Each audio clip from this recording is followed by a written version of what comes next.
कर्नाटक में हमने देखा कि old guard versus new guard, Siddaramaiah versus वहां पर डीके शिव कुमार, छत्तीसगढ़ में उसी, आप राजस्थान में उस तरीके का टसल देखा गया। एक बात सुनो, अमरिंदर सिंह को हटाकर चन्नी वहां पर आ गए। एक बात सुनो, ये ठीक टसल चलता रहा। एक बात सुनो, ये जो बात होती है 2.5 साल का शेयरिंग, ये बिल्कुल इम्प्रैक्टिकल है।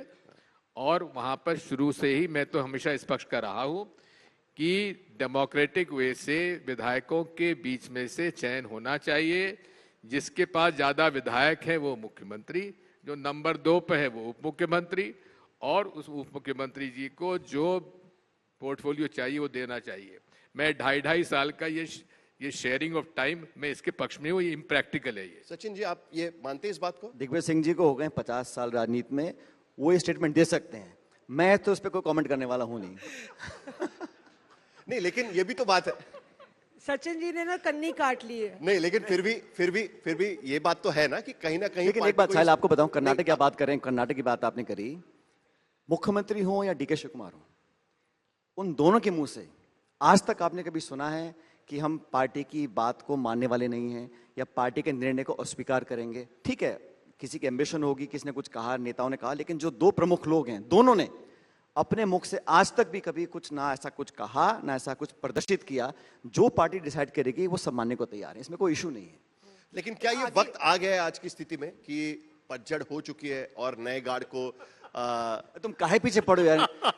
कौन किसकी पतझड़ हुई है? जब तक इंसान काम कर रहा है, योगदान दे रहा है, चुनाव जीत रहा है, सक्रिय है, उसको काम करना चाहिए। अच्छा, दिग्विजय जी ने खुद ही कहा था कि उगते सूरज को सब सलाम करते हैं। आज तक प्रकृति खिलाफ जा सकता है क्या?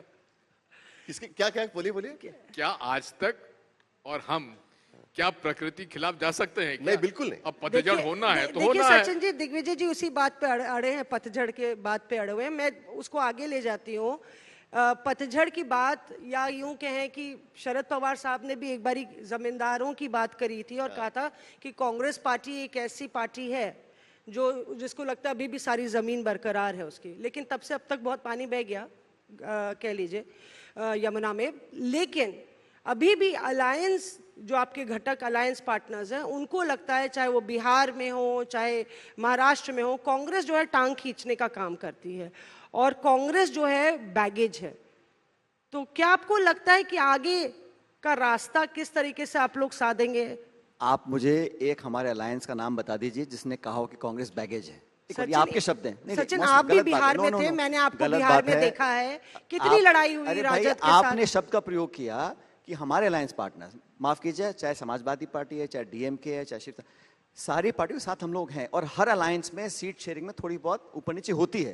लेकिन आपने कहा कि बैगेज है, मैं आपको बड़ी विनम्रता से कहना चाहता हूं, इंडिया अलायंस मजबूत था, मजबूत है और रहेगा।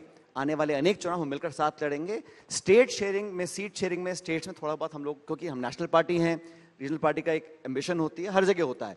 लेकिन ये इसका मतलब नहीं है कि वो हम उस आंकड़े को भूल जाएं, क्योंकि जोशी आप बहुत आंकड़े में प्यार करते हैं, सुनते हैं। सुनो मेरी बात, एनडीए के आए इस लोकसभा में 292 सीट्स, इंडिया अलायंस के हैं 234, गैप है सिर्फ 45-50 सीटों का।